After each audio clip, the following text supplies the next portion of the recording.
नमस्कार दोस्तों, मैं हूँ आरती प्रजापति यूट्यूब चैनल पर आप सभी का हार्दिक स्वागत करती हूँ। दोस्तों, आज के वीडियो में हम जानने वाले नवंबर 2021 में जो भी अब तक क्वेश्चंस पूछे गए हैं, उनमें से जो बच्चों ने बताए हैं, जो पीवाईक्यूएस में से आए हुए हैं, तो उन क्वेश्चंस के बारे में आज हम देखने वाले हैं। पीवाईक्यूएस के साथ साथ ऐसे भी क्वेश्चन आए जो नए हैं, मतलब कि आपके जो सिलेबस में भी नहीं है, वहीं से आपके क्वेश्चन आए हैं।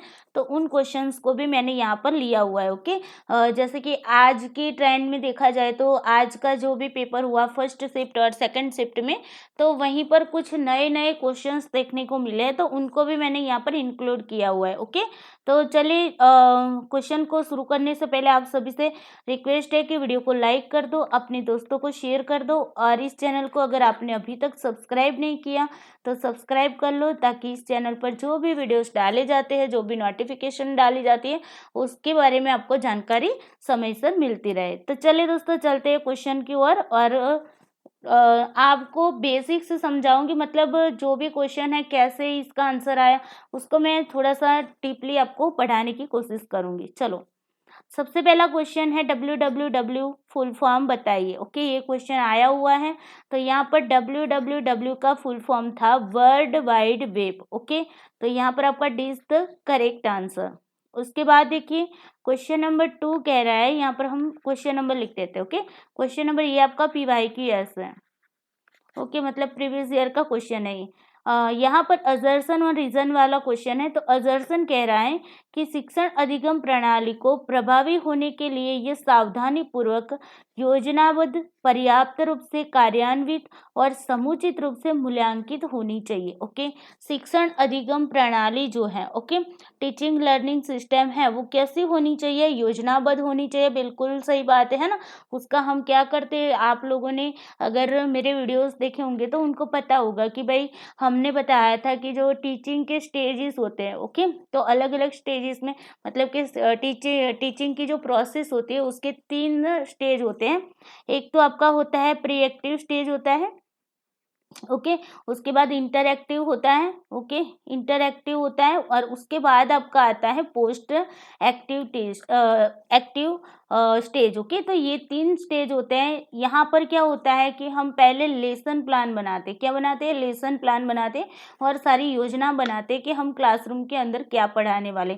इंटर में क्या करेंगे हम? यहाँ पर शिक्षण कार्य शुरू होगा। यहाँ पर क्या होगा? आपका शिक्षण कार्य शुरू होगा, यानी कि हम क्लासरूम में, यहाँ पर प्री एक्टिव में हम क्या करें? क्लासरूम में अभी गए नहीं, हम क्लासरूम में जाने से पहले यहाँ पर पूरा का पूरा प्लानिंग बना देते हैं। जैसे कि हमें बाहर घूमने जाना होता है, तो हम क्या करते हैं? पहले से प्लानिंग बनाते हैं कि पहले हम यहाँ पर जाएंगे, यहाँ पर जाए, ये सारी चीजें लेकर जाएगी, ये लेकर जाएंगे, है ना। तो ये सारा प्लानिंग बनाते हैं। तो इसी तरीके से प्री एक्टिव स्टेज जो होता है, वहां पर हम क्या करते हैं? सारे प्लानिंग्स बनाते हैं। ओके, कि किस तरीके से बच्चों को कौन सा टॉपिक पढ़ाना है, क्या क्या एक्टिविटीज करानी है, किस तरीके से उनका बीच बीच में इवेल्युएशन करना है, सारी चीजें यहाँ पर हम पहले से कंफर्म कर लेंगे, मतलब उसकी एक योजना बना लेंगे। ओके, उसके बाद हम क्या करते हैं? शिक्षण कार्य करते हैं। तो शिक्षण कार्य कहाँ पर करेंगे? वर्गखंड के अंदर, क्लासरूम के अंदर आ जाएंगे।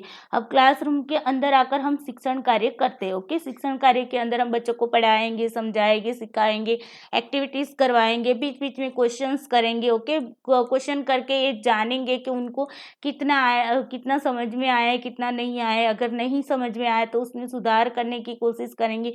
उनको जो भी पढ़ाया, समझाया, सिखाए, उसकी गुणवत्ता को सुधार करने की प्रयास भी यहाँ पर शिक्षण कार्य के दौरान करते हैं। तो ओके, यहाँ पर शिक्षण कार्य से पहले की बात आती है प्री एक्टिव में, लेकिन इंटरएक्टिव में क्या होगा? आपका शिक्षण कार्य के दौरान की बात आएगी।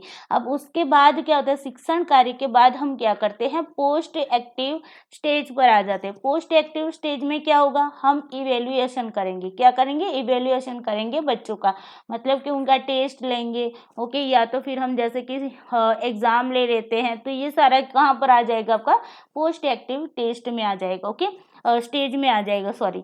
तो यहाँ पर हमारी बात क्या हो रही कि भाई योजनाबद्ध होना चाहिए, बिल्कुल होना चाहिए। जो हम प्री एक्टिव स्टेज में करते हैं उसके बाद कार्यान्वित किया जाना चाहिए पर्याप्त रूप से। तो यहाँ पर हम शिक्षण कार्य के जो इंटरएक्टिव जो स्टेज है वहाँ पर हम क्या करते हैं, यहीं पर कार्यान्वित ही करते हैं ना, जो भी योजना बनाई है उनको यहाँ पर कार्यान्वित करते हैं।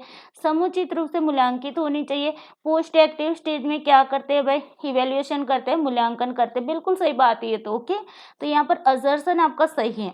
उसके बाद रीजन क्या बता रहा है, इसका रीजन क्या है, तो रीजन बता रहा है, देखो यहाँ पर हम पूरा असर्शन पढ़ने के बाद हम क्या लगाएंगे, क्योंकि, ओके। क्योंकि मतलब रीजन जो होता है, जो कारण दर्शाता है, ओके, तो उसको हम क्योंकि के रूप में यहाँ पर लगाएंगे। तो देखिए पहले हम इसको पढ़ते हैं, असर्शन को फिर से पढ़ते हैं और फिर क्योंकि लगाते हैं, ओके। शिक्षण अधिगम प्रणाली को प्रभावी होने के लिए यह सावधानी पूर्वक योजनाबद्ध, पर्याप्त रूप से कार्यान्वित और समुचित रूप से मूल्यांकित होनी चाहिए, क्योंकि शिक्षण अधिगम प्रणाली की प्रभावोत्पादकता शिक्षा के सभी स्तरों के लिए पूर्वापेक्षित है, ओके। जितने भी स्तर है उसके, ओके, जितने भी लेवल्स है ना टीचिंग के, मतलब कि लेवल्स कौन कौन से होंगे, एक तो आपका मेमोरी लेवल हो गया, ओके। उसके बाद अंडरस्टैंडिंग आएगा, अंडरस्टैंडिंग के बाद कौन सा आता है, रिफ्लेक्टिव, ओके। तो ये जितने भी स्टेज, जितने भी लेवल्स हैं, इन सभी लेवल्स में क्या होता है, पहले से अपेक्षित होता है कि भाई शिक्षण की जो प्रणाली होती है वो इफेक्टिव होनी चाहिए, ओके। और ये तीनों स्तरों में क्या करती है, काम करती है। तो यहाँ पर तीनों स्तरों में अगर हमें क्या करना है, टीचिंग को हमें इफेक्टिवनेस बनाना है, तो हमें क्या करना पड़ेगा, हमें यहाँ पर ये जो योजनाएं बनाते हैं, मूल्यांकन करते हैं, ओके, कार्यान्वित करते हैं, इन सारी चीज़ों को करना पड़ेगा, ओके। तो यहाँ पर इसका आंसर ये आता है कि भाई आपका असर्शन भी सही है, रीजन भी सही है, और रीजन जो है वो आपका असर्शन को एक्सप्लेन भी कर रहा है, ओके। तो यहाँ पर आंसर कौन सा बनेगा आपका, A is the correct answer, okay, कि बोथ, ओके। देखो यहाँ पर ए और आर दोनों सही है और आर ए की सही व्याख्या है। चलो नेक्स्ट देखते हैं यहाँ पर। तो देखिए निम्नलिखित में से कौन एक अरब संलक्षणों का प्रतिरूपण है, ओके। अब देखिए ऐसे क्वेश्चन भी आए हैं और साइकोलॉजी वालों में तो जोड़ मिलाना आया था, ओके। वो भी मैंने ग्रुप में बताया हुआ था किस तरीके से क्वेश्चन आया हुआ था। यहाँ पर आपको 1 KB इस तरीके, KG sorry KB, okay, 1 KB, फिर यहाँ पर मान लो कि 1 MB इस तरीके से दिया हुआ था, और सामने यहाँ पर 1000 और फिर 1 यहाँ पर इस तरीके से दिया हुआ था, ओके। और फिर यहाँ पर लिखा था 1 बिलियन, ओके। इस तरीके से जोड़ मिलाना आया था, ये मैं आपको बता रही हूँ। और फिर एक आया था 1 ट्रिलियन, ओके। इस तरीके से आया था क्वेश्चन साइकोलॉजी के पेपर में, ओके। 21 तारीख का जो पेपर था वहां पर आया था, 21 तारीख का, ओके, 21 नवंबर को, ओके, नवंबर 2021 को ये क्वेश्चन इस तरीके से भी आया हुआ था, ओके। तो इसलिए, और कुछ बच्चों ने ये भी बताया कल या पता नहीं परसों, कल ही आई थिंक यहाँ पर इस तरीके का क्वेश्चन आया हुआ है, ओके। तो इसको हमने यहाँ पर ले लिया है। चलिए इसको समझते हैं क्या है। तो यहाँ पर देखिए 1 किलोबाइट, आपको पता है पहले बीट्स आता है, ओके, बीट्स के बाद बाइट्स बनता है, ओके। बाइट्स के बाद आपका क्या बनता है, केबी बनता है, केबी के बाद आपका क्या बनता है, एमबी आता है, एमबी के बाद जीबी आता है, जीबी के बाद टीबी आता है, टीबी के बाद पीबी आता है, पीबी के बाद ईबी आता है, ओके, ईबी के बाद जेडबी आता है, और जेडबी के बाद वाईबी आता है। आगे भी चलता रहता है लेकिन हम यहाँ तक ही करेंगे, ओके, ज़्यादा करने की ज़रूरत नहीं। अब बीट्स बाइट्स की तो ठीक है बात, ओके, लेकिन यहाँ से आपका क्वेश्चन आया हुआ है तो 1 KB होता है ना, उसको अगर हम बाइनरी में लिखते हैं तो यहाँ पर क्या होगा, 2, बाइनरी की बेस क्या होती है, बाइनरी की बेस 2 होती है ना। डेसिमल की बेस क्या होती है, डेसिमल की बेस 10 होती है। तो देखो यहाँ पर अगर हम केबी को अगर बाइनरी में कन्वर्ट करते हैं तो यहाँ पर 2 की पावर 10 हो जाएगी, ओके। अगर हम यहाँ पर डेसिमल में करते हैं तो डेसिमल का बेस ले लो 10, 10 की पावर कितनी आएगी, 3 आएगी, ओके। यहाँ पर ये ध्यान रखना है 10 की पावर 3 से यहाँ पर केबी से स्टार्ट होता है, ओके। ये सारा केबी से स्टार्ट करते तो 10 की पावर 3 आएगी। अब देखो यहाँ पर 10 की पावर 3 का मतलब क्या होता है कि 1 के पीछे आप कितने जीरो लगाओगे, 1 2 3, 1000 होगा। बाइट्स में अगर हम कन्वर्ट करते हैं, इसको हमने क्या किया, बाइट्स में कन्वर्ट किया। ये आपका डेसिमल है और ये आपका बाइनरी है, क्लियर। ये आपका बाइनरी। अब देखो एमबी को क्या करेंगे भाई, अब ना यहाँ पर हमने जो पावर लगाई, जो नीचे बेस लिया है वो तो वैसा का वैसे रखना है, ऊपर की जो हमने पावर लगाई ना उन पावर में डिफरेंस रहेगा। अब देखो बाइनरी में कन्वर्ट करते हैं एमबी को, तो क्या लिखा जाएगा, 2 की पावर 20 आएगा, मतलब 10 बढ़ता जाएगा। इसी तरीके से जीबी की बात करते हैं तो 2 की पावर 30 आएगी, टीबी में 2 की पावर 40 आएगी, पीबी में 2 की पावर 50 आएगी, ईबी में 2 की पावर 60 आएगी, जेडबी में 2 की पावर 70 आएगी और वाईबी में 2 की पावर 80 आएगी। ओके, तो इस तरीके से ये चलता रहता है, 10 ऐड होता रहता है। अब देखो डेसिमल में क्या होगा, डेसिमल में यहाँ पर 3 लगाया ना, तो 3 3 3 सब में ऐड होता जाएगा। जैसे कि एमबी है तो एमबी में हम क्या करेंगे, 10 की पावर 6 करेंगे, जीबी में 10 की पावर 9 करेंगे, देखिए यहाँ पर 3 3 बढ़ रहा है। ओके, टीबी में क्या करेंगे, 10 की पावर 12 करेंगे, पीबी में 10 की पावर 16 करेंगे, ईबी में क्या करेंगे, 10 की पावर 16 3 19 आएगा। ओके, जेडबी में क्या करेंगे, 10 की पावर 22 करेंगे और वाईबी में क्या करेंगे, 10 की पावर 25 करेंगे। ओके, इस तरीके से 3 3 3 3 बढ़ता जाता है। अब देखो हमने बाइट्स में बताया था ना आपको, बाइट्स में हमने क्या बताया, जितनी पावर है डेसिमल में उतने जीरो लगा लो एक के पीछे। ओके, अब एमबी है तो एमबी में कितनी जीरो लगेंगे, एमबी में 6 जीरो लगेंगे। ओके, 1 2 3 पावर यहाँ पर 6 है ना, इसी बेस पे याद रखो, तो 1 2 3 ओके 6 हो गए, 3 3 6 हो गए। तो यहाँ पर क्या होगा आपका, यहाँ पर आप ये बता सकते हैं ये 1 मिलियन हो गया, क्या हो गया, 1 मिलियन हो गया। ओके, ये कितने हुए, 1 मिलियन हुए, मतलब कि 10 लाख हुआ। ओके, उसके बाद देखो 10 की पावर 9 है तो 1 के पीछे 9 जीरो लगाना है, 1 2 3 4 5 6 7 8 9, ये 9 जीरो लगा लिया तो ये आपका क्या हो गया, 1 बिलियन हो गया। क्या हो गया, 1 बिलियन हो गया। ओके, 1 बिलियन को क्या बोलते हैं, 1 अरब बोलते हैं। क्या बोलते हैं, 1 अरब। ओके, मतलब कि 100 करोड़। चलो उसके बाद आता है आपका टीबी। टीबी में क्या करेंगे, एक के पीछे 12 जीरो लगाएंगे। इसी तरीके से पीबी में क्या करेंगे, एक के पीछे, यहाँ पर कितनी बेस है, 16 है, तो 16 यहाँ पर कितने आएंगे, 16 जीरो आएंगे। ओके, 16 यहाँ पर ओके यहाँ पर जीरो लग, याद रखना। ओके, एक के पीछे 16 जीरो आएंगे। उसके बाद देखो यहाँ पर एक के पीछे 19 जीरो आएंगे, यहाँ पर देखो एक के पीछे 22 जीरो आएंगे और यहाँ पर एक के पीछे 25 जीरो आएंगे। Okay, clear. इस तरीके से क्वेश्चन आपका पूछा गया था। अब देखो टीबी में बात करते हैं ना, यहाँ तक आपको याद रखना होगा, बाकी का आपका पूछा नहीं जाता है। ओके, टीबी में क्या आएगा, यहाँ पर 1 बिलियन है ना, तो यहाँ पर ट्रिलियन लगेगा, 1 ट्रिलियन लगेगा। क्या होगा, ट्रिलियन, ट्रिलियन। ओके, यहाँ पर ट्रिलियन आएगा। Okay, clear. तो यहाँ से इस तरीके से जोड़ मिलाना आया था 21 नवंबर की जो पहली शिफ्ट थी उसके अंदर। ओके, अब देखो यहाँ पर क्या पूछा गया है, 1 अरब मतलब के बिलियन की बात हो रही है, तो यहाँ पर संलक्षणों का प्रतिरूपण है, कौन सा है भाई। देखो तो हमने क्या बताया, देखो तो बिलियन, किलो बाइट में कितना होगा, 1000 बाइट होगा, बाइट्स होंगे। ओके, एमबी में कितना होगा, एमबी में 1 मिलियन होगा, है ना, 1 मिलियन होगा, 1 मिलियन होगा। 1 मिलियन मतलब एक के पीछे 6 जीरो लगा लेना। ओके, उसके बाद जीबी आया भाई, जीबी, मिलियन के बाद क्या आएगा, बिलियन आएगा, मिलियन के बाद क्या आएगा, बिलियन, बिलियन ऐसे लिखा जाता है। ओके, रुको भाई,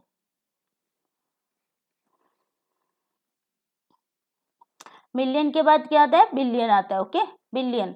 तो यहाँ पर जीबी में क्या आएगा आपका, बिलियन आएगा, जिसको हम क्या बोलते हैं, 1 अरब भी बोलते हैं। ओके, या तो फिर 100 करोड़ भी बोल सकते हैं। ओके, 100 करोड़ भी इसको बोल सकते हैं। अब देखो यहाँ पर कितने जीरो लगेंगे एक के पीछे, तो हमने यहाँ पर 6 लगाए, उसके बाद 3 बढ़ेंगे ना, तो 9 जीरो आएगी, 1 2 3 4 5 6 7 8 9, इस तरीके से बनेगा आपका जीबी। अब टीबी की बात करते हैं, टीबी में हमने क्या किया, क्या बताया, ट्रिलियन। Okay, trillion. ओके, अब देखो ट्रिलियन में कितने होंगे, ट्रिलियन के अंदर, तो यहाँ पर 9 जीरो लगे थे, अब 12 आ जाएंगे, है ना, 3 बढ़ जाएंगे, 1 2 3 4 5 6 7 8 9 10 11 12, ये बन गया आपका 1 ट्रिलियन, मतलब के 1 टेराबाइट। ओके, टी से टेराबाइट याद रख लो, टी से ट्रिलियन याद रख लो। Okay, clear. तो आई होप यहाँ पर आपको समझ में आ गया। बिलियन क्या पूछा हुआ है, तो बिलियन हमारा जीबी में आएगा। ओके, तो 1 जीबी इज इक्वल टू आपका 1 अरब या तो फिर 1 बिलियन कहलाता है। चलो जी, नेक्स्ट क्वेश्चन लगाते हैं। कोई अध्यापक, क्वेश्चन नंबर कौन सा आया भाई, ये क्वेश्चन नंबर आपका 4 आया। चलो जी, क्वेश्चन नंबर 4। ओके, यहाँ पर पूछा गया है कि कोई अध्यापक कक्षा में अपनी प्रस्तुति के समर्थन में बहुत से सकारात्मक और नकारात्मक उदाहरण प्रस्तुत करता है, यह शिक्षण के किस स्तर से संबंधित है। ये तो बहुत अच्छे से मैंने आपको समझाया। ओके, मैंने जब भी यूनिट वाइज पढ़ाया है तब भी पढ़ाया है, तब भी समझाया है, और अभी कुछ दिन पहले भी मैंने एक अलग से वीडियो भी बनाकर आपको भेजी थी। ओके, जहाँ पर मैंने लेवल्स, टीचिंग के जो लेवल्स होते हैं उसको समझाया हुआ था। ओके, उसमें हमने ये भी बताया था किस किस ट्रिक से हम याद रख सकते हैं। ओके, उसके बाद भी हमने तीसरी बार ये पढ़ाया था जब मैंने लास्ट बार आपकी एग्जाम होने वाली थी, उसके अगले दिन मैंने पूरा का पूरा 10 के 10 यूनिट में से जो पूछे जाते हैं क्वेश्चन, तो उसके बारे में मैंने 10 के 10 यूनिट में थोड़ा थोड़ा सा आपको समझा दिया था ओवरव्यू। ओके, तो उस टाइम भी मैंने ये पूरा का पूरा अच्छे से समझाया हुआ था। ओके, देखो जब भी याद रखो, यहाँ पर ये कोई स्तर होता ही नहीं है, स्वायत्त विकास स्तर जो है वो होता ही नहीं। ये 3 स्तर होते हैं, वो आपके टीचिंग लेवल होते हैं। ओके, जो भी टीचिंग के जो लेवल होते हैं ये 3 स्तर होते हैं। स्मृति स्तर है ना, स्मृति स्तर आपका नीचे से स्टार्ट होगा।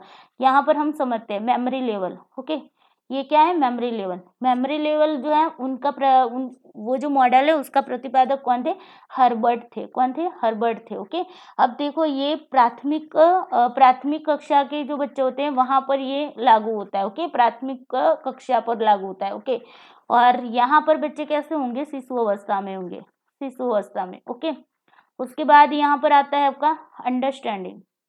अंडरस्टैंडिंग, ओके, अंडरस्टैंडिंग में क्या होगा, उसके प्रतिपादक कौन थे, मोरिशन थे। मोरिशन, ओके, मोरिशन थे।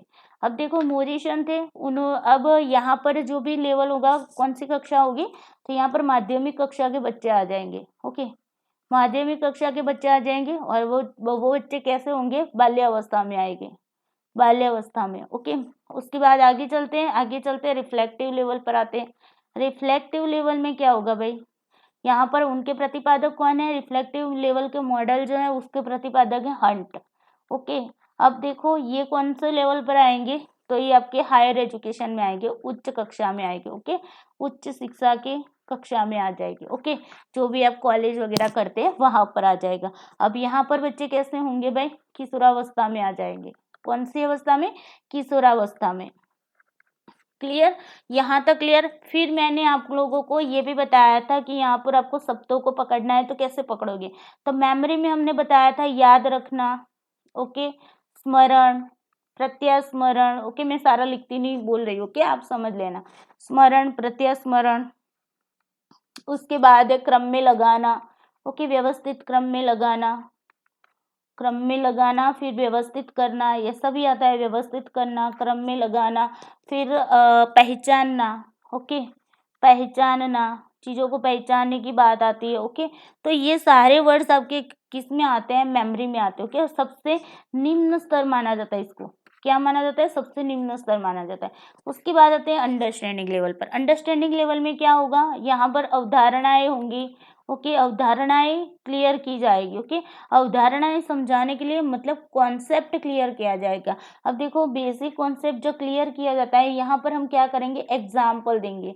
एग्जाम्पल भी कैसे देंगे, पॉजिटिव नेगेटिव एग्जाम्पल देकर हम बच्चों को समझाएंगे कि ये चीज क्या है। ओके, तो उसके बारे में डिटेल्स में समझाते हैं यहाँ पर, और समस्या का समाधान कैसे किया जाता है उसको समझाता है, टीचर समझाता है। ओके, याद रखना, मैं बार बार बोल रही हूँ कि यहाँ पर समस्या का समाधान बच्चे नहीं करते, यहाँ पर टीचर सिर्फ समझाते हैं कि किस तरीके से समस्या का समाधान किया जाता है। ओके, ये बात सिर्फ समझाते हैं। ओके, ना कि बच्चे यहाँ पर समस्या का समाधान करते हैं, यहाँ पर बिल्कुल भी नहीं करते, यहाँ पर सिर्फ समझाया जाता है। ओके, तो आई होप यहाँ पर कॉन्सेप्ट क्लियर की बात आती है, एग्जाम्पल की बात आती है। ओके, पॉजिटिव नेगेटिव एग्जाम्पल दिए जाते हैं। ओके, और फिर यहाँ पर आते हैं, यहाँ पर देखो, यहाँ पर टीचर और स्टूडेंट दोनों ही क्या होंगे, इन्वॉल्व होंगे, दोनों की हिस्सेदारी भागीदारी सेम होगी। ओके, समान होगी।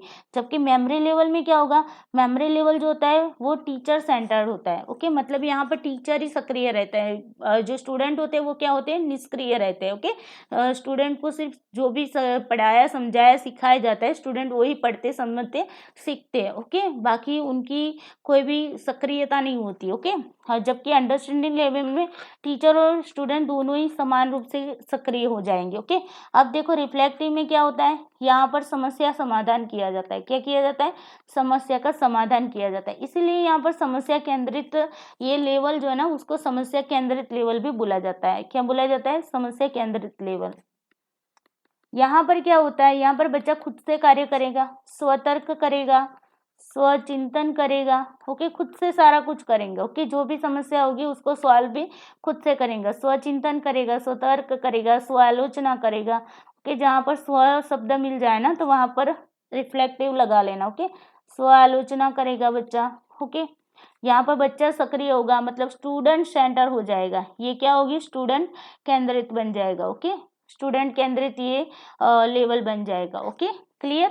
तो यहाँ पर ऐसे ही शब्दों को पकड़ने का मैंने बताया हुआ था तरीका आप लोगों को, ओके। तो यहाँ से ही पकड़ लो भाई। देखो यहाँ पर कौन सा दिया है, सकारात्मक नकारात्मक उदाहरण की बात हो रही है ना, एग्जाम्पल्स की बात हो रही है, तो बता लो कौन सा आएगा, अंडरस्टैंडिंग लेवल आएगा, है ना। देखो तो यहाँ पर सी इज द करेक्ट आंसर। चलो नेक्स्ट देखते हैं। नेक्स्ट क्वेश्चन है, क्वेश्चन नंबर आपका कौन सा आया भाई, क्वेश्चन नंबर 5 आया। क्वेश्चन नंबर 5 कह रहा है कि निम्नलिखित में से कौन सा अनुसंधान किसी दिए गए क्षेत्र में ज्ञान के कोष में वृद्धि करता है। अब देखो जहां पर भी ज्ञान के कोष में वृद्धि की बात आती है, ज्ञान को बढ़ाने की बात आती है, ओके, तो यहाँ पर आपको ऑलवेज याद रखना है कि वो आपका फंडामेंटल रिसर्च आएगा। फंडामेंटल रिसर्च में क्या किया जाता है, नियम ढूंढे जाते हैं, सिद्धांत ढूंढे जाते हैं, ओके, सिद्धांत बनाए जाते हैं, नियम बनाए जाते हैं, ये सारा कुछ कहाँ पर आता है, आपका जो भी कायदे कानून होते हैं वो सारा यहाँ पर बनाया जाता है, ओके। तो फंडामेंटल रिसर्च में आएगा। जबकि आपका एक्शन रिसर्च में क्या आएगा, सुधार करने की स्थिति होगी, जो भी क्लासरूम के अंदर जो भी गुणवत्ता के बारे में सुधार करना है, या फिर किसी बच्चे के मान लो कि बच्चे के बिहेवियर में सुधार करना है, तो यहाँ पर जहाँ पर सुधार करने की बात आती है, ओके, तो वो हो जाता है आपका एक्शन रिसर्च, ओके। उसके बाद व्यवहार अप्लाइड रिसर्च क्या होगा, तो जहाँ पर अपनी जो भी नियम सिद्धांत यहाँ पर फंडामेंटल रिसर्च में बनाए उसी को यहाँ पर क्या करते हैं, अप्लाई करते हैं, मतलब इसका उपयोग करके हम रिसर्च करते हैं, ओके। जो भी हम अभी पीएचडी करते हैं ना, तो वो सारा क्या है आपका अप्लाइड रिसर्च होता है, ओके। फंडामेंटल में क्या होगा, जैसे कि न्यूटन ने जो नियम ढूंढा था, है ना, कि भाई जो एप्पल है वो ऊपर क्यों नहीं गया, नीचे ही क्यों आया, तो ये क्या था, ये आपका यहाँ पर नियम बनाया गया उसके बेस पर गुरुत्वाकर्षण बल का, है ना। तो ये आपका फंडामेंटल रिसर्च हो गया, ओके। उसके बाद देखो यहाँ पर मूल्यांकनात्मक अनुसंधान, तो यहाँ पर इवेल्युएशन करने के लिए हम क्या करते हैं, रिसर्च करते हैं, ओके। तो हो गया आपका यहाँ पर, तो यहाँ पर ज्ञान की वृद्धि, ज्ञान में बढ़ोतरी होती है, ओके। देखो जैसे न्यूटन ने ढूंढा कि भाई ये एप्पल नीचे ही क्यों आया, ऊपर क्यों नहीं गया, तो उनके ज्ञान में वृद्धि हुई कि नहीं, है ना, हुई ना। तो बस उसी को बोलते हैं फंडामेंटल रिसर्च। क्या बोलते हैं, फंडामेंटल रिसर्च, ओके। चलिए नेक्स्ट क्वेश्चन लगाते हैं। क्वेश्चन नंबर 6 है आपका। क्वेश्चन नंबर 6 कह रहा है कि विमर्शी स्तर शिक्षण स्मृति स्तर शिक्षण से अलग होता है क्योंकि इसमें शामिल संप्रेषण की पद्धति मूलतः खाली जगह होती है, मतलब ब्लैंक होती है, ओके। चलो तो यहाँ पर क्या बताया जा रहा है भी, कम्युनिकेशन की जो मेथड होती है यहाँ पर वो कैसी होती है, ओके। तो यहाँ पर कम्युनिकेशन की जो पैटर्न होती है वो कैसी होती है, विमर्शी स्तर और मेमोरी लेवल के बारे में बताया है। तो देखिए यहाँ पर लीनियर तो बिल्कुल भी नहीं होगा, है ना, क्योंकि विमर्शी स्तर में तो दोनों तरफ से होगा ना, यहाँ पर टीचर भी आएंगे और यहाँ पर क्योंकि दोनों ही यहाँ पर काम करते हैं ना, और बॉटम अप नीचे से ऊपर तो कैसे जाएगा विमर्शी में, विमर्शी में तो अगर मान लो कि नीचे से ऊपर की ओर विमर्शी स्तर में जाएगा, तो स्मृति स्तर में तो आपका नीचे ऊपर से नीचे की ओर थोड़ी ना आएगा, है ना। तो इस तरीके से ये तो होता ही नहीं है। फिर अंतर क्रियात्मक इंटरेक्शनल, तो इन दोनों में इस तरीके से भी दोनों अलग नहीं है ना। फिर यहाँ पर देखो ट्रांसैक्शनल की बात की जाए, क्रियान्वितिकारी, ओके। तो यहाँ पर देखो विमर्श स्तर में बच्चे जो होते हैं वो क्रियान्वय करते हैं, ओके, खुद से क्रियान्वित हो जाते हैं, ओके। तो इसी वजह से यहाँ स्मृति स्तर में दोनों एक दूसरे, जहाँ पर बच्चे जो होते हैं वो क्रियान्वित नहीं करते, मतलब यहाँ पर टीचर ही काम करते हैं, ओके। बच्चे तो निष्क्रिय होकर उनको देखते हैं, समझते हैं, उनका अनुकरण करते हैं, ओके। तो यहाँ पर इन दोनों के बीच में जो अलग होता है, मतलब दोनों के बीच में जो डिफरेंस देखा जाता है वो डिफरेंस आपको ये दिखने को मिलता है कि यहाँ पर ट्रांसएक्शनल जो होता है दोनों में अलग होता है। ओके, आई होप यहाँ पर आपको समझ में आ गया होगा। चलिए उसके बाद देखो, एक शिक्षक विभिन्न उपायों के माध्यम से, क्वेश्चन नंबर कौन सा आया भाई, क्वेश्चन नंबर 7। ओके, एक शिक्षक विभिन्न उपायों के माध्यम से अधिगम की गुणवत्ता में सुधार करने के लिए लगातार प्रयास करता है। उसके द्वारा अपनाया गया उपागम किस प्रकार के शोध के दायरे में आ सकता है। अब तो आपको इसका आंसर आ ही गया होगा। तो देखिए, गुणवत्ता में सुधार की बात आ रही है तो फंडामेंटल में तो बिल्कुल भी नहीं होगा। फंडामेंटल में तो हम क्या करते हैं, नियम सिद्धांत कायदे बनाते हैं ना। अप्लाइड रिसर्च में क्या करते हैं, जो भी नियम सिद्धांत कानून बनाए है उसको यहाँ पर अप्लाई करते हैं। एक्शन रिसर्च आ जाएगा। क्यों? क्योंकि यहाँ पर देखो, एक शिक्षक क्या कर रहा है, अपनी विभिन्न उपायों के माध्यम से अधिगम की गुणवत्ता में क्या करना चाहता है, सुधार करना चाहता है। ओके, तो यहाँ पर जहाँ पर भी सुधार की बात आ रही है तो वो आपका हो जाएगा एक्शन रिसर्च। ओके, उसके बाद देखो, इवेल्युएटिव रिसर्च तो मैंने बताया कि यहाँ पर इवेल्युएशन किया जाता है। ओके, उसके बेस पर रिसर्च किया जाता है। चलिए उसके बाद आता है क्वेश्चन नंबर आपका कौन सा आया, और क्वेश्चन नंबर 8 आया। चलो जी, क्वेश्चन नंबर 8 कह रहा है कि शिक्षण के निम्नलिखित कौन से स्तर में संप्रेषण प्रक्रिया अति उच्च स्तर पर सक्रिय एवं अंतरक्रियात्मक होती है। देखो यहाँ पर क्या बताया जा रहा है भाई, देखो यहाँ पर हाई लेवल पर यहाँ पर बात की जा रही है कि कम्युनिकेशन जो होता है वो हाई लेवल का होता है, अति उच्च स्तर पर होता है। तो देखो, मेमोरी लेवल में तो कम्युनिकेशन इतना होगा ही नहीं, है ना। मेमोरी लेवल में तो टीचर सेंटर होता है तो यहाँ पर इतना ज़्यादा कम्युनिकेशन होगा नहीं। फिर अंडरस्टैंडिंग में क्या होगा, अंडरस्टैंडिंग में टीचर और स्टूडेंट होते तो जरूर है लेकिन दोनों की हिस्सेदारी समान रूप से होती है। लेकिन यहाँ पर भी कम्युनिकेशन इतना ज़्यादा नहीं हो सकता है जितना आपका रिफ्लेक्टिव में होता है। क्या होता है, रिफ्लेक्टिव में होता है। ओके, तो सबसे ज़्यादा कम्युनिकेशन जो होगा अंतरक्रियात्मक जो भी प्रोसेस होती है इंटरएक्टिव। ओके, तो इंटरएक्टिव यहाँ पर आपका सबसे ज़्यादा होगा। ओके, अंतरक्रियात्मक भी ज़्यादा होगा, सक्रिय भी बच्चे ज़्यादा रहेंगे। ओके, तो ये आपका यहाँ पर क्या आएगा, रिफ्लेक्टिव लेवल आ जाएगा। Okay, clear. चलो उसके बाद देखो, बायोस का फुल फॉर्म पूछा गया था आपका, तो बायोस का फुल फॉर्म क्या है, तो basic input output system. Okay, B का मतलब होगा बेसिक, आई का मतलब इनपुट, ओ का मतलब आउटपुट और एस का मतलब सिस्टम। ओके, तो सी इज द करेक्ट आंसर। उसके बाद नेक्स्ट क्वेश्चन लगाते हैं। नेक्स्ट क्वेश्चन कौन सा आया भाई, question number 10। Okay, question number 10 आया। देखो ये क्वेश्चन भी आपके कल की एग्जाम में पूछा गया था। नई शिक्षा नीति 2020 में 10+2 की शालेय शिक्षा व्यवस्था को बदलकर किस नए पाठ्यचर्या को स्वीकार किया गया है। देखो पहले क्या था, हमारी जो शिक्षा व्यवस्था थी वो कैसी थी, 10+2+3 थी। 10 में क्या था, 1 to 10 वाले आ जाते थे, 1 to 10 के बच्चे आते थे।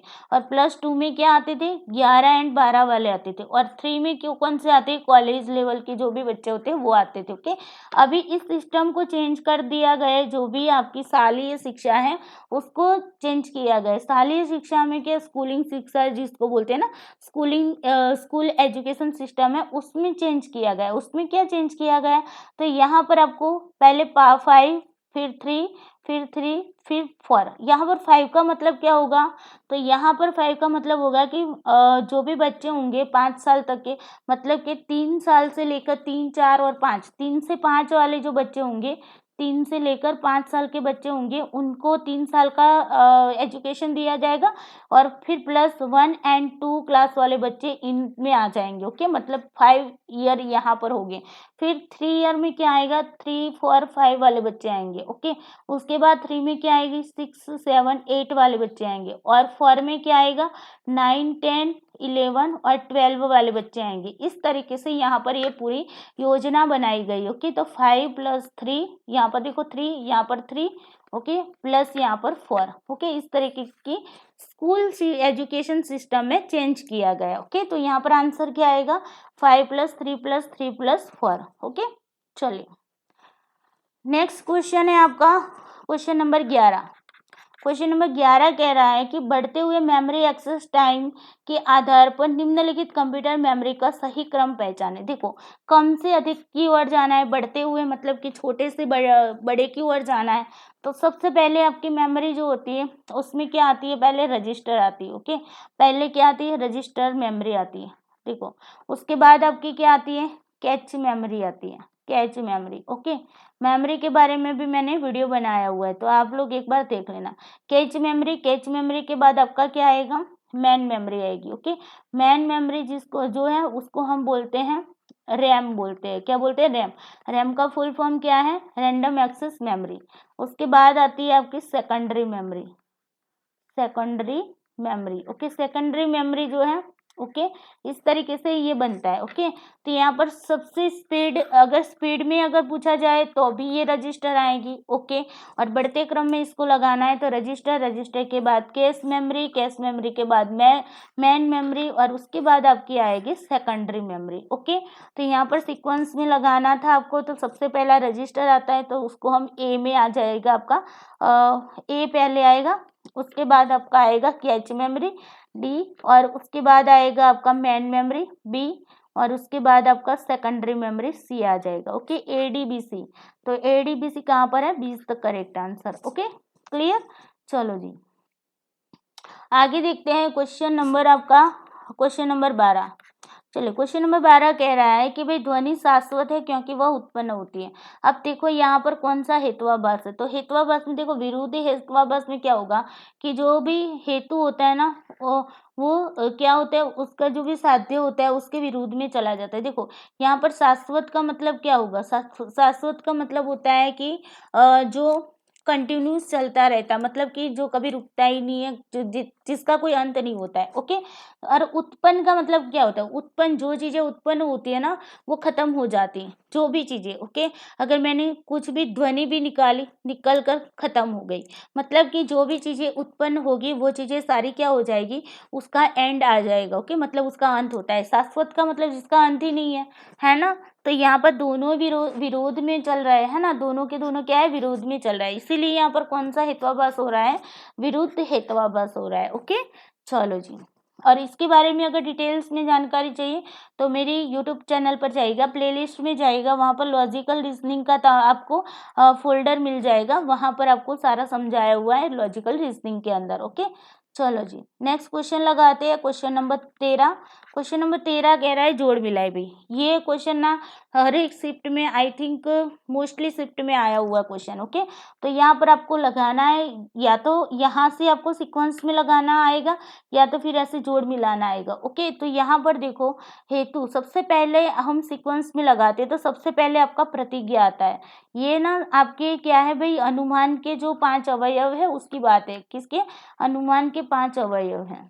अनुमान जो होता है ना, जो हम अनुमान करते हैं उसके क्या है, 5 अवयव हैं। ओके, तो इन अवयवों को आपको सीक्वेंस में याद रखना है। पहला आपका प्रतिज्ञा आएगा। ओके, पहला क्या आएगा, प्रतिज्ञा आएगा। प्रतिज्ञा के बाद आपका हेतु आता है। ओके, इसको ऐसे ही लिखा हुआ होता है इंग्लिश में भी। ओके, हेतु आता है, हेतु के बाद आपका क्या आएगा, हेतु के बाद उदाहरण आएगा, उदाहरण। ओके, उदाहरण, उदाहरण आएगा, उदाहरण के बाद क्या आएगा, उपनय आएगा, उपनय आएगा। ओके, उपनय, और उसके बाद क्या आएगा, उपनय के बाद लास्ट में आएगा निगमन, यहाँ पर निगमन।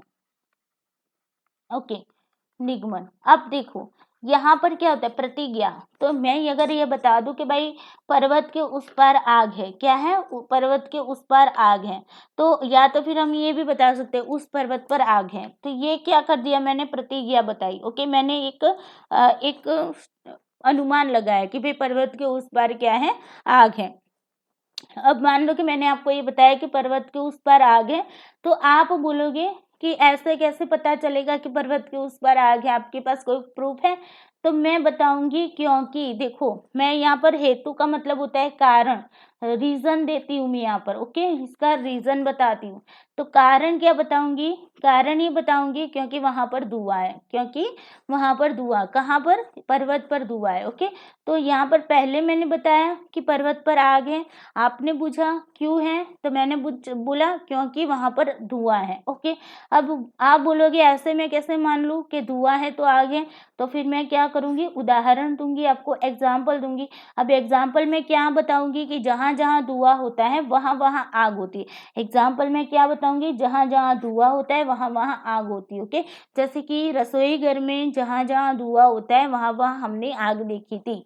ओके, उसके बाद हम क्या कहेंगे, उपने फिर हम कहेंगे कि देखो इसीलिए यहाँ पे धुआं मौजूद है। ओके, और इसलिए यहाँ पर पर्वत पर आग है। ये सारा मैंने सिद्ध कर दिया। निगमन में हम क्या करते हैं, चीजों को सिद्ध कर देते हैं। ओके, जो बात मैंने प्रतिज्ञा में बताई थी उस बात को मैं यहाँ पर सिद्ध कर रही हूँ, और उस बात को मैं बता रही हूँ कि इसीलिए पर्वत पर आग है। ओके, तो ये पूरा आपका सीक्वेंस इस तरीके से चलता है, आपको इस तरीके से ही याद रखना है। एग्जाम्पल के तौर पर मैंने जिस तरीके से बताया उस तरीके से याद रखोगे तो कभी भी आपका क्वेश्चन गलत नहीं होगा। ओके, अब देखो यहाँ पर पहले आपको हेतु पूछा, यहाँ पर हेतु है, तो पहले हम यहाँ से सीक्वेंस लेते। ओके, उस पर्वत पर आग है, ये क्या है, प्रतिज्ञा है, ये क्या है, प्रतिज्ञा है। ओके, प्रतिज्ञा कहाँ पर है, सी है। ओके, तो सी हो गया। उसके बाद देखो क्योंकि वहां धुआं है, क्योंकि वहां धुआं है, हमने यहाँ पर रीजन बता रहा है, तो ये हो गया आपका हेतु। ओके, ये क्या हो गया आपका, हेतु हो गया। ओके, तो हेतु कहाँ पर है, ए में है। उसके बाद देखो जहां जहां धुआं होता है वहां वहां आग होती है, मतलब ये तो हम एग्जाम्पल दे रहे हैं ना, तो ये हम क्या कर रहे हैं, उदाहरण दे रहे हैं।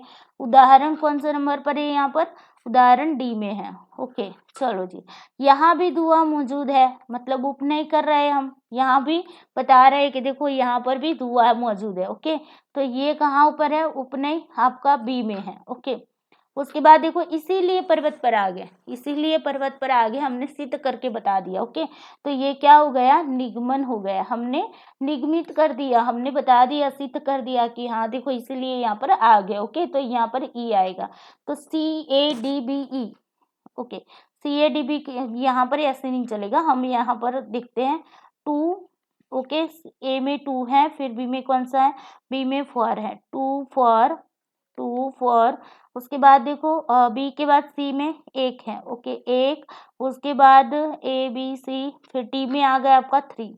ओके, डी में कौन सा आया, 3 आया। 3 के बाद क्या आया भाई, 5। तो इस तरीके से लगाओ, 2 4 1 3 5, 2 4 1 3 5। ओके, यहाँ पर D is the correct answer. Okay, चलो जी नेक्स्ट क्वेश्चन लगाते हैं। क्वेश्चन नंबर आपका 14 है। क्वेश्चन नंबर 14 ये कल की एग्जाम में पूछा गया था, पॉलिटिकल साइंस वाले क्वेश्चन शिफ्ट में। ओके, यहाँ पर दिया है कि ये भी आपका PYQS ही है।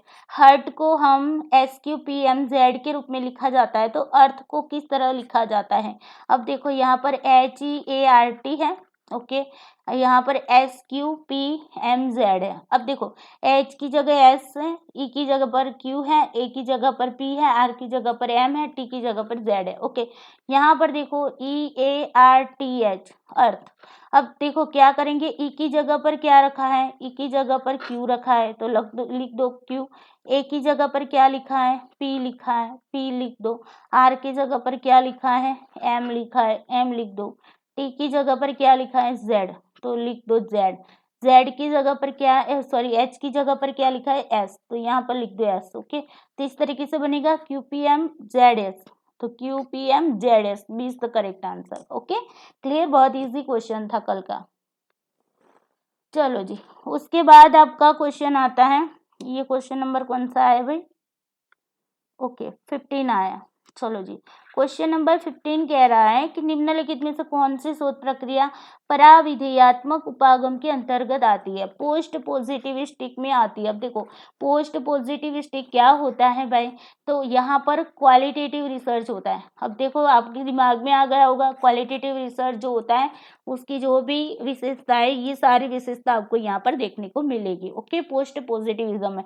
और पॉजिटिविस्टिक होती है वो आपकी साइंटिफिक मेथड के आधार पर होती है, मतलब वो क्वांटिटेटिव क्वालिटेटिव रिसर्च में आ जाएगी। ओके, तो यहाँ पर आपको पोस्ट पॉजिटिविस्टिक अप्रोच पूछा है ना, तो वो आपका क्वालिटेटिव बेस होगा। तो यहाँ पर देखो नॉर्मेटिव सर्वे है तो वो तो आपका क्वांटिटेटिव आएगा, तो ये तो आपका पहले से चला गया। एक्सपेरिमेंटल आया, एक्सपेरिमेंटल भी आपका क्या है, क्वांटिटेटिव रिसर्च होता है। एक्स पोस्ट फैक्ट होता है, वो भी आपका क्वांटिटेटिव होता है। ओके, तो यहाँ पर क्वालिटेटिव रिसर्च कौन सा होता है आपको पता है, नृजातीय वर्णन संबंधित अध्ययन, मतलब एथनोग्राफी का स्टडी जो होती है वो आपका क्वालिटेटिव रिसर्च होता है। ओके, तो यहाँ पर सी इज द करेक्ट आंसर। चलो जी, क्वेश्चन नंबर 16 देखते हैं। क्वेश्चन नंबर 16 कह रहा है कि मूल्यांकन के परिणामों को प्रस्तुत करते समय कॉलेज शिक्षक ने अपने विद्यार्थियों द्वारा प्राप्त किए गए अंकों के स्थान पर शतमक श्रेणी का प्रयोग किया।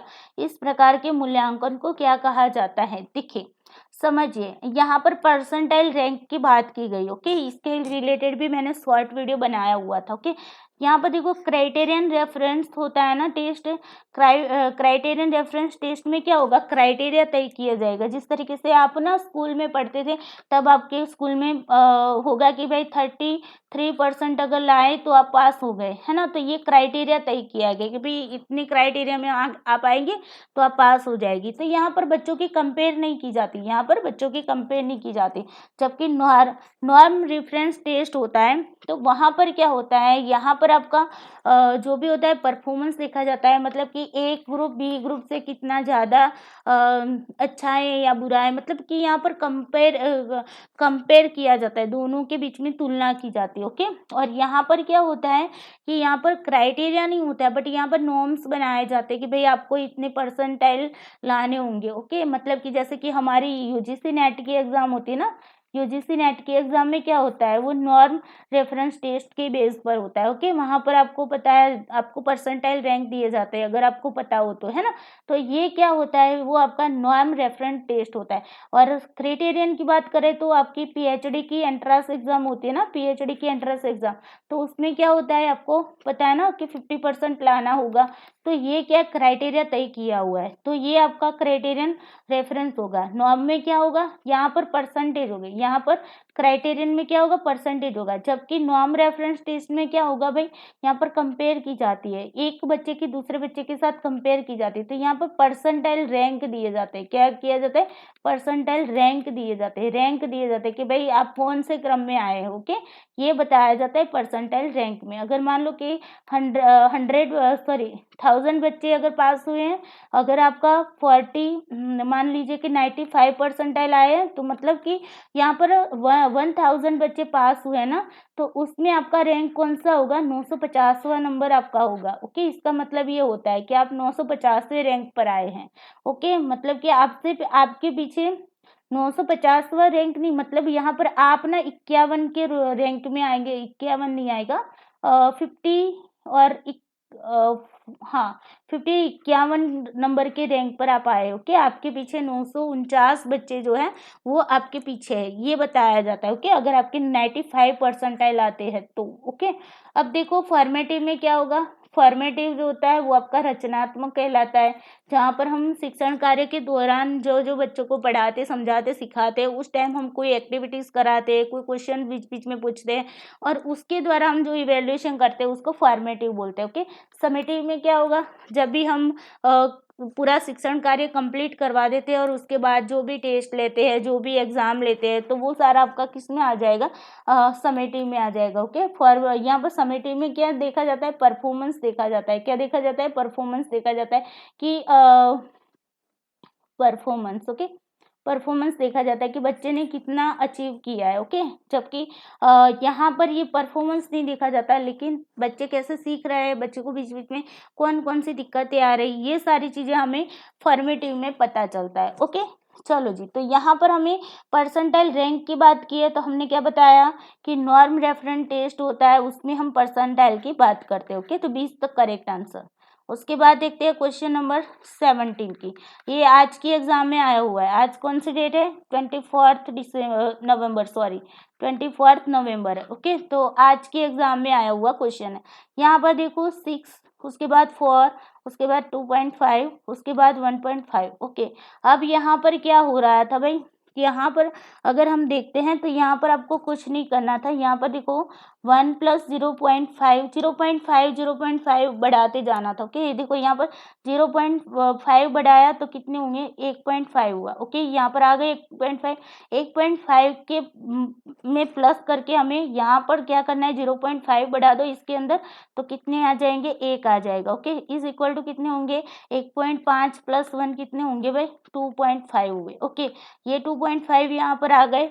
ओके, प्लस क्या करेंगे, यहाँ पर 1 में फिर से आधा बढ़ाओ तो यहाँ पर क्या आएगा, 1.5 आएगा। तो यहाँ पर कितने हुए, 2 1 3 3 1 सॉरी 3 1 4। Okay sorry. ओके चलें, अब 4 आ गए। 4 में अभी यहाँ पर हमें आधा बढ़ाना है, 1.5 में आधा बढ़ाएंगे तो 2 होगा। तो 4 + 2 कितने होंगे, 6 होंगे। ओके, बस यही पूछा गया था आपको, ये 6 यहाँ पर दिया गया है। ओके, तो इस तरीके का तो यहाँ पर आंसर क्या आएगा आपका, देखो ये 6 दिया, ये 4 आ गए यहाँ पर, देखो ये 6 आया, ये 4 आया, उसके बाद ये 2.5 आया, उसके बाद ये 1.5 आया, तो अब क्या कौन सा आएगा, 1 आएगा। ओके, तो यहाँ पर सी इज द करेक्ट आंसर। ये क्वेश्चन था आज की फर्स्ट शिफ्ट के अंदर। चलो जी, अब फर्स्ट शिफ्ट में ये क्वेश्चन भी आया था, बच्चे बहुत कंफ्यूज हो गए कि मैम ये तो कभी पढ़ा ही नहीं है, कभी सुना भी नहीं है, क्या है ना। तो ये थिंकिंग के, जो भी थिंकिंग होती है ना, थिंकिंग के टाइप्स है।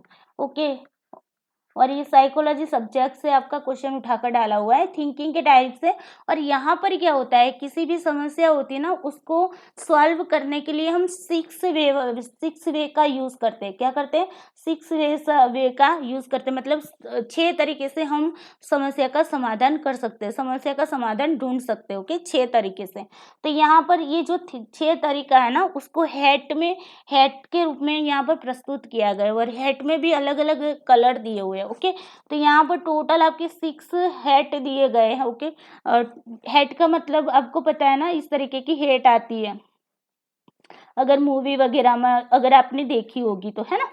तो ये हैट है भाई। ओके, इसमें यहाँ पर 6 तरह की हैट होती है। तो यहाँ पर पहले हम हैट के बारे में देख लेते हैं, उसके बाद यहाँ पर जोड़ मिलाते। ओके, तो देखो सबसे पहली हेड होती है आपकी ब्लू हेड। ओके, अब ब्लू हेड क्या बताती है, द बिग पिक्चर और मैनेजिंग करती है। ओके, सारी की सारी जितनी भी हेड्स है ना, ये सारी हेड्स है ना, उन हेड्स के बारे में वो क्या करती है, उसका मैनेजिंग करती है। ओके, उस पर कंट्रोल करती है और इन सारे की निगरानी प्रबंधन करती है इन सारे का। ओके, तो ब्लू हेड्स से तो हम जो भी समस्या का समाधान करेंगे ना, वहां पर आपकी ब्लू हेड्स तो आएगी आएगी, और समाधान की एंड की ओर हम जाएंगे ना, तो अभी आपकी यहाँ पर ब्लू हेड्स तो आएगी आएगी। ओके, बीच बीच में ये सारी कोई ना कोई आ सकती है, जैसे कि व्हाइट और रेड का यूज कर सकते हो। ओके, इस तरीके से अलग अलग का यूज कर, लेकिन सभी समस्या में जितने भी तरीके हैं, सभी तरीके में हम क्या करते हैं, ब्लू हेड जो है उसको पहले और लास्ट में रखते हैं। ओके, इस तरीके से समस्या का समाधान किया जाता है। अब देखो यहाँ पर क्या होता है, यहाँ पर हम मैनेजिंग करते हैं। ओके, जो भी चीजें होती है उसका मैनेजिंग करते हैं, सारी हेड्स को हम क्या करते हैं, यहाँ पर देखते हैं, यहाँ पर सारी हेड्स को क्या करते हैं भाई, उसका मैनेजिंग करता है ब्लू हेड। ओके, अब व्हाइट हेड की बात करें, व्हाइट हेड क्या करेगा, फैक्ट्स एंड इंफॉर्मेशन देगा, जो भी इंफॉर्मेशन होगी, जो भी फैक्ट्स के रिलेटेड होगी, वो सारी इंफॉर्मेशन देगा। उसके बाद रेड हेड्स है, तो रेड आपको पता है ना, हर्ट कैसा होता है, दिल कैसा होता है, कैसे रंग का होता है, रेड रंग का होता है। ओके, तो हमने आगे भी एक बार आपको वीडियो में समझाया हुआ था कि भाई जब भी हमने ब्लूम की टैक्सोनॉमी समझाई थी तब बताया था, है ना, ब्लूम ने भी अपनी टैक्सोनॉमी में हेड हर्ट हैंड का यूज किया 3H में, है ना। तो यहाँ पर वहां पर हमने क्या बताया था कि हेड हर्ट होता है ना, हर्ट से हम क्या करते, भावनाएं जुड़ी होती है, हर्ट से दिल से हमारी भावनाएं जुड़ी होती है, इमोशंस जुड़े होंगे, हमारी फीलिंग्स जुड़ी होती है। ओके, तो इसीलिए यहाँ पर रेड हैट बताया गया। ओके, रेड हमारा हर्ट रेड होता है ना, और हर्ट से ही तो हम सारी फीलिंग्स सारे इमोशंस क्या करते हैं, फील करते हैं। ओके, तो यहाँ पर देखो रेड में क्या आएगा, फीलिंग्स और इमोशंस जो होते हैं उसको हम क्या करते हैं, उसके बेस पर हम किस समस्या का समाधान करते हैं। यहाँ पर हमारा इमोशंस भी आ जाएंगे, हमारा ईगो भी आ जाएगा। ओके, उसके बाद ब्लैक हैट है, तो वो किसके लिए, नेगेटिविटी के लिए। ओके, ब्लैक हेड किसके लिए, नेगेटिविटी के लिए। ओके, उसके बाद देखो जिसमें plus minus interesting, okay, evaluation, ये सारी चीजें यहाँ पर आ जाती है। येलो में क्या होगा, पॉजिटिव होगा, येलो हमें पॉजिटिव की ओर ले जाती है। पीएमआई का मतलब होगा प्लस माइनस इंटरेस्टिंग, यहाँ पर भी होगा येलो में भी। ओके, नेगेटिव पॉजिटिव दोनों में प्लस माइनस इंटरेस्टिंग होगा। ओके, लेकिन नेगेटिव में ब्लैक जो है ना, इसमें यहाँ पर इवेल्युएशन भी होगा। येलो में सिर्फ पीएमआई मतलब कि प्लस माइनस इंटरेस्टिंग होगी और वो सारी चीजें आपकी पॉजिटिव वे में होंगी। ओके, ग्रीन में क्या होगा, ग्रीन में हम नए नए आइडियाज ढूंढते हैं। ओके, तो यहाँ पर न्यू आइडियाज आपके ग्रीन में आ जाएंगे, जहाँ पर हम कॉन्सेप्ट को चैलेंज करते हैं। ओके, तो हमारी जो भी कॉन्सेप्ट होता है उसको चैलेंज करते हैं, नए नए इनोवेशन ढूंढते हैं, नए नए आइडियाज ढूंढते हैं। ओके, तो ये सारी चीजें आपकी ग्रीन में आ जाएगी। ओके, तो आई होप आपको यहाँ पर समझ में आ गया होगा कि किस तरीके से ये बन रहा है। ओके, चलिए अब इसको जोड़ मिलाते हैं भाई, इसको जोड़ मिलाते हैं। तो देखो ब्लू, यहाँ पर रेड है, रेड हेड है, तो रेड हेड में क्या आएगा भाई, फीलिंग्स एंड इमोशंस है। ओके, तो यहाँ पर देखो ए में 3 कहाँ पर है, ए में 3 यहाँ पर ही है, बाकी सब तो चले गए भाई। ओके, मैंने भी कैसे ऑप्शन डाल दिए, चलो जी कोई बात नहीं, सी इज द करेक्ट आंसर है। यहाँ पर देख लेते हैं। फिर ब्लू हेड में हमने क्या बताया, the big picture and managing करता है। ओके, ब्लू हेड जो है वो सबका मैनेज करता है, सारी हेड का मैनेज करता है। ओके, उसके बाद ग्रीन हेड की बात की थी, ग्रीन हेड किसके लिए, हमने न्यू आइडियाज के लिए बताया था। ब्लैक हेड में क्या बताया था, नेगेटिव को याद रखना है, ब्लैक को तो हम नेगेटिविटी के लिए ज्यादा मानते हैं ना। येलो में क्या बताया था, येलो हमारा पॉजिटिव होगा। ओके, और व्हाइट हमारा क्या होगा, फैक्ट्स एंड इंफॉर्मेशन हमें देता है। ओके, तो इस तरीके से ये हेड थी और सारे बच्चे डर गए कि मैम ये है क्या। ओके, कुछ भी नहीं है, थिंकिंग है, जो भी समस्या है समाधान करते हैं, तो इन सबका यूज करके हम क्या करते हैं, 6 तरह से अलग अलग तरीके से हम क्या करते हैं, समस्या का समाधान करते हैं, जिसमें ब्लू हेड जो होती है वो सभी में आती है, पहले भी आती है, लास्ट में भी आती है। ओके, बीच में दूसरी हेड का यूज करके भी आप समस्या का समाधान कर सकते हैं। ओके, चलो जी अब आते हैं क्वेश्चन नंबर, ये आपका कौन सा है भाई, रुको भाई, ये भी क्वेश्चन नंबर नहीं लिखा था, क्वेश्चन नंबर 18 था भाई, ये क्या था, क्वेश्चन नंबर 18 था आपका। ओके, अभी आ रहे क्वेश्चन नंबर 19 पर। ओके, उसके बाद आपका एक ही क्वेश्चन रहता है। Question number 19 very very important है, आज के एग्जाम में आया हुआ है। ओके, चलो जी, तो किसी सुस्पष्ट वाक्य की मात्रा और गुणवत्ता निम्नलिखित का निर्णय करती है। अब देखो ये आपका लॉजिकल रीजनिंग का क्वेश्चन है। ओके, तो लॉजिकल रीजनिंग में हमने तर्क वाक्य पढ़े थे, सबको पता होगा। ओके, मैंने समझाया हुआ भी है। तर्क वाक्य के अंदर हमारे 4 प्रकार के तर्क वाक्य होते हैं, ए, ई, आई और ओ। ओके, इसके बेस पर यहाँ पर एक स्ट्रक्चर बनता है, जहां पर हम क्या करते हैं, 3-3 की पेयर लेते हैं। क्या करते हैं, 3-3 तर्क वाक्यों को लेकर पेयर बनाते हैं। जैसे कि मान लो कि मैंने लिखा सभी मनुष्य मरणशील हैं। ओके, सभी मनुष्य मरणशील है, ये मैंने लिखा। ओके, उसके बाद मैंने लिखा कि कुछ मनुष्य मरणशील हैं। ओके, उसके बाद मैंने लिखा कि कुछ मनुष्य मरणशील नहीं है, कुछ मनुष्य मरणशील नहीं है। मान लो कि मैंने ये 3 तर्क वाक्य लिए। ओके, बस 3-3 के पेयर बनेंगे। ओके, यहाँ पर जो मैं बताने जा रही हूँ वो आपके 3-3 के पेयर बनते हैं। ओके, तो यहाँ पर देखो ये 3 तर्क वाक्यों से बना जो भी है उसको यहाँ पर देखो, ये कौन सा है, सभी के साथ हे लगा, मतलब कि ये आपका ए तर्क वाक्य हुआ। कुछ के साथ हे लगा है तो कुछ के साथ हे क्या आएगा, आई तर्क वाक्य। कुछ के साथ मनुष्य मरणशील नहीं है। ओके, यहाँ पर नहीं है, तो कुछ के साथ नहीं है लगा तो आपका ऊ तर्क वाक्य हुआ। तो ये क्या बना भाई, ए आई ओ। ओके, ए आई ओ, ये उसका एक रूप बना ना, रूप बना, क्या बना, रूप बना। ओके, ये जो उसकी रूप बना ना उसी को हम बोलते हैं मूड। क्या बोलते हैं, मूड। ओके, अलग अलग तरीके से मूड बनते हैं, जैसे कि ए से बनता है, ए आई ओ से बनता है, ए ई आई से बनता है। ओके, इस तरीके से ओ से बनेगा, ई से बनेगा। ओके, इस तरीके से बहुत सारे आपके मूड बनेंगे। ओके, तो इसके रिलेटेड डिटेल्स में जानकारी चाहिए तो मैंने इसका PYQS में वीडियो बनाया हुआ है, तो वहां पर आप देख लेना। ओके, इसका वीडियो मैं ना डिस्क्रिप्शन की लिंक में डाल दूंगी। ओके, जिसको मैंने पूरा समझाया हुआ है डिटेल्स में। ओके, तो ये आपका यहाँ पर देखो, ये किसके बेस पर हमने तय किया कि ए तर्क वाक्य है, आई है, ओ है। तो हमने इसकी ये जो होती है ना, ये मात्रा होती है, क्या बताती है? मात्रा बताती है। मात्रा का मतलब क्या होता है? ज्यादा, कम, है ना, कितनी मात्रा में चीजें हैं, ये बताता है ना। तो सभी मात्रा बता रहा है, कुछ भी मात्रा बता रहा है, कुछ भी मात्रा बता रहा है। यहाँ पर है, नहीं है, ये सारे क्या है? गुण बता रहे हैं। क्या बता रहे हैं? गुण बता रहे हैं।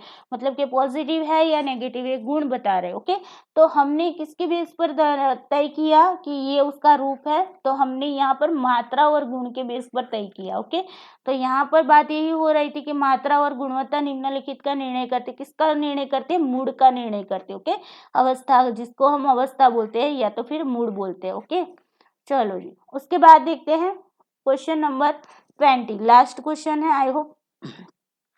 चलो जी, क्वेश्चन नंबर 20 कह रहा है कि निम्नलिखित में से कौन सा किसी सुस्पष्ट तर्क वाक्य की आकृति का निर्णय करता है? अब देखो आकृति क्या होगी भाई, तो यहाँ पर आकृति में क्या होगा? यहाँ पर आपका मिडल टर्म आएगा।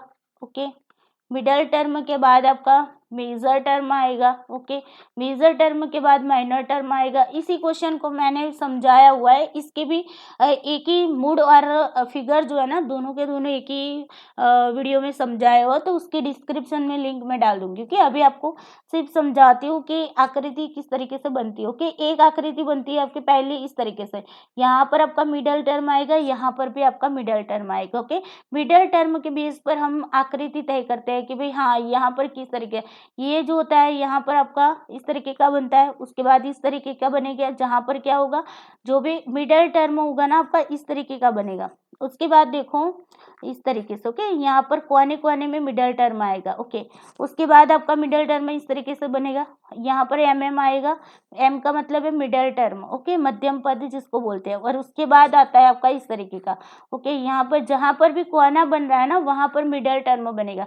यहाँ पर अब आप पूछोगे कि ये क्या है, तो यहाँ पर हम मान लो कि कोई हमने ऐसा लिख दिया है कि सभी मनुष्य मरणशील है। अभी इसको ही ले लेते हैं। ओके, सभी मनुष्य क्या है? मरणशील है। ओके, तो यहाँ पर इस तरीके से हम तीन तीन तर्क वाक्य बनाते हैं ना, तो दो तर्क वाक्य के बेस पर हम तीसरा निष्कर्ष निकालते, कंक्लूजन निकालते। तो कंक्लूजन होता है ना, उसके अंदर आपका मिडल टर्म नहीं आएगा, लेकिन ये ऊपर वाले में मिडल टर्म आएगा। ओके, तो यहाँ पर मिडल टर्म कहाँ पर होगा?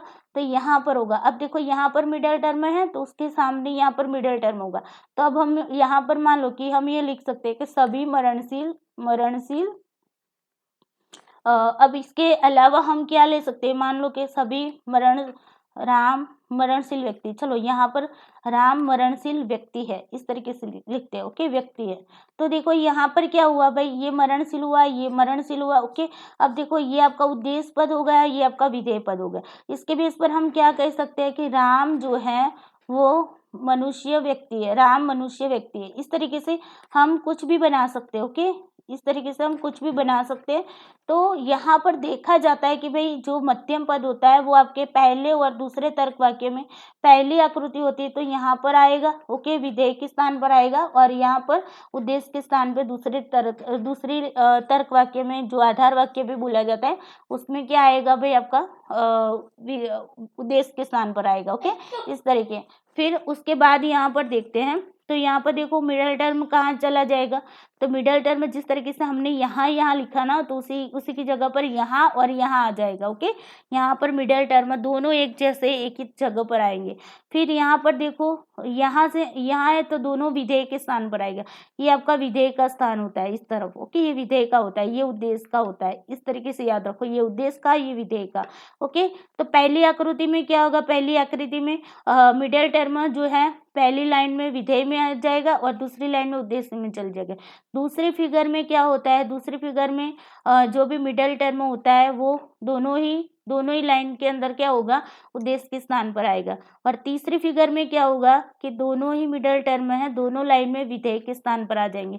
जबकि फॉर जो चौथी आकृति है, चौथी फिगर है, उसमें क्या होगा कि मिडल टर्म जो है पहली लाइन में कहाँ पर आएगा, उद्देश्य के स्थान पर आएगा, और दूसरी लाइन में कहाँ पर आएगा, विधेय के स्थान पर आएगा। इस तरीके से इस आकृति फिगर बनती है। ओके, तो यहाँ पर आपको यही क्वेश्चन पूछा गया है, तो यहाँ पर आंसर क्या आएगा भाई, किसके बेस पर हम यहाँ फिगर तय करते हैं, तो हमने यहाँ पर मिडल टर्म के बेस पर हमने क्या किया, ये पूरी 4 फिगर बनाई। ओके, ये 4 फिगर बनती है, तो यहाँ पर आपका आंसर आएगा middle term. Okay, I hope आपको यहाँ पर समझ में आ गया होगा। डीपली जानना है तो एक ही वीडियो में सारा कुछ समझाया हुआ है, तो वहीं से उस वीडियो को देख लेना, डिस्क्रिप्शन में लिंक मिल जाएगी। ओके, तो आई होप आपको ये सारे क्वेश्चन अच्छे लगे होंगे और सारे के सारे क्वेश्चन आपके पूछे गए हैं। ओके, तो कुछ क्वेश्चन ऐसे भी होंगे जिसके रिलेटेड प्रॉपरली उनको याद नहीं था, लेकिन उनको जो भी याद था कि मैम यहीं से मूड से कोई क्वेश्चन आया था, फिगर से कोई क्वेश्चन आया था, तो मैंने ये PYQS में पूछा गया था, उसी को यहाँ पर लेकर आपको एक्सप्लेन कर दिया। ओके, तो जाते जाते वीडियो को लाइक करते जाना, अपने दोस्तों को शेयर कर देना, और इस चैनल को सब्सक्राइब करना ना भूलना। ओके, तो चलिए चलते हैं, bye bye, take care, thank you so much.